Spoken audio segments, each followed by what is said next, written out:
the fight begin!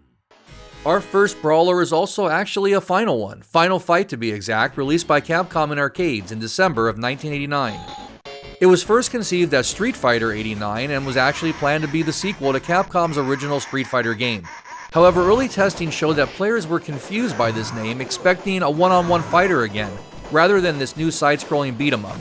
Capcom rebranded it as Final Fight, creating what would now become one of the most influential brawlers of the late 1980s.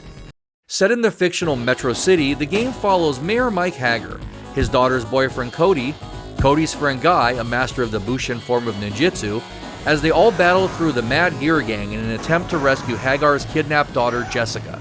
When compared to earlier beat-em-ups like Renegade, Double Dragon, or even Golden Axe, the characters in Final Fight were huge in detail with expressive animations that made every punch, kick, and suplex feel powerful.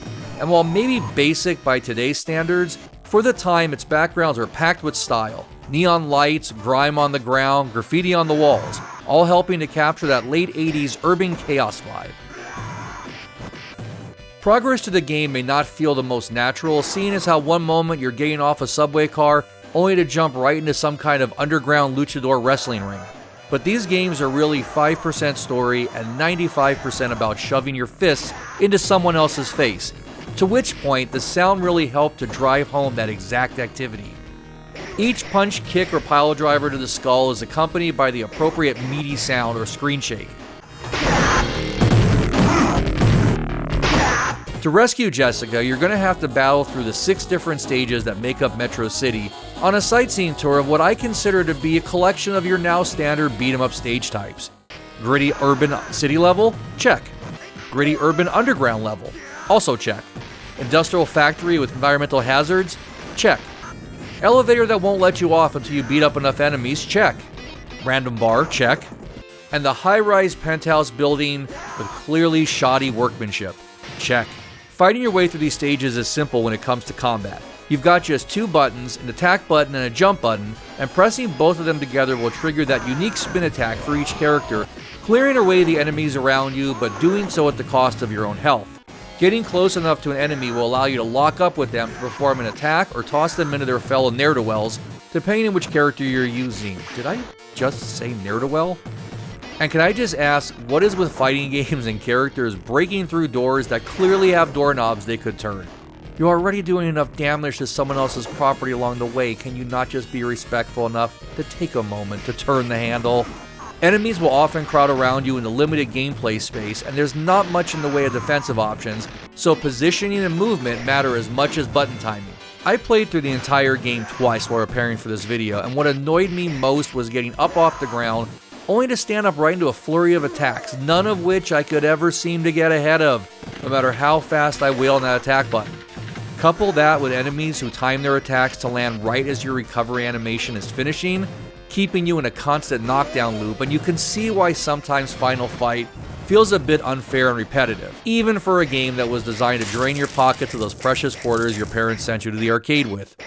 In addition, there are only 16 different enemy types you'll face on your way to 6 boss fights, so expect to see a lot of the same folks over and over. After you make your way through the collection of street punks, wrestlers, and innocent door frames, you'll end up at the top of the uptown penthouse of the Mad Gear Gang leader, Belger, who shows up in a wheelchair carrying Jessica over his shoulder and attacks you with a crossbow. Compared to the rest of the game, Belger isn't really that hard of a fight. It's just more of the same annoyances of being swarmed by enemies while simultaneously being insultingly shot at from a distance by wooden arrows.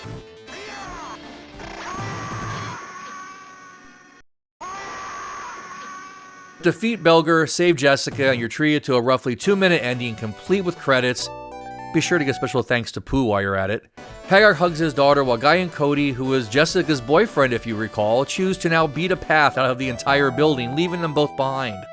This requires Jessica to chase after him, causing Guy to turn and beat up Cody before exiting stage left, and Cody then proceeds to tell Jessica that he cannot stay with her as long as evil walks the street. Oh, Cody indeed. As I started off by saying, these games are about the journey more than the story, and Final Fight's journey caused it to become a massive arcade hit and a defining title for Capcom's CPS-1 hardware.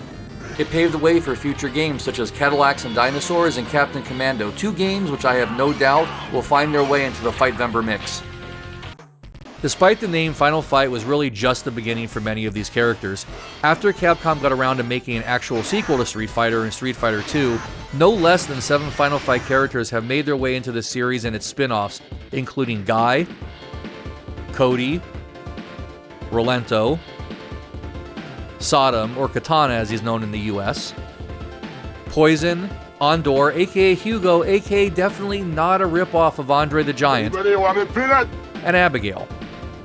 Even the story of Final Fight continues through Street Fighter as Cody sees himself become a fallen hero, landing in jail but eventually redeeming himself and even taking over Hagar's old job as mayor. Final Fight was later ported to several home systems, most notably, or should I say notoriously, the Super Nintendo in 1990. That Super Nintendo version controversially lacked a 2-player mode, as well as completely scrapping Guy, leaving Cody and Hagar as the only 2 playable choices. Both the 2-player mode and Guy were later restored to the SNES in the form of Final Fight Guy, an updated release a couple of years after the original game. So for those who complain that video game companies just make us buy the same game multiple times over and over with only minor changes, realize that this has been going on in some form for well over 30 years. As of today, Final Fight was the only beat-em-up game in the series ever released to arcades. Final Fight Revenge, a 3D fighting game a la Street Fighter EX, was released in 1999, but to a very poor reception. The remainder of the Final Fight games were all console releases, with the last one being Final Fight Double Impact for the Xbox 360, released in 2010. It's been over 15 years since we've seen a dedicated Final Fight game, so tell me in the comments down below, is this series ready for a reboot, or is it best that we let Final Fight have its final rest? One thing's for certain, any future Final Fight games will always be more than welcome to step up and give it their best shot here on Fightvember.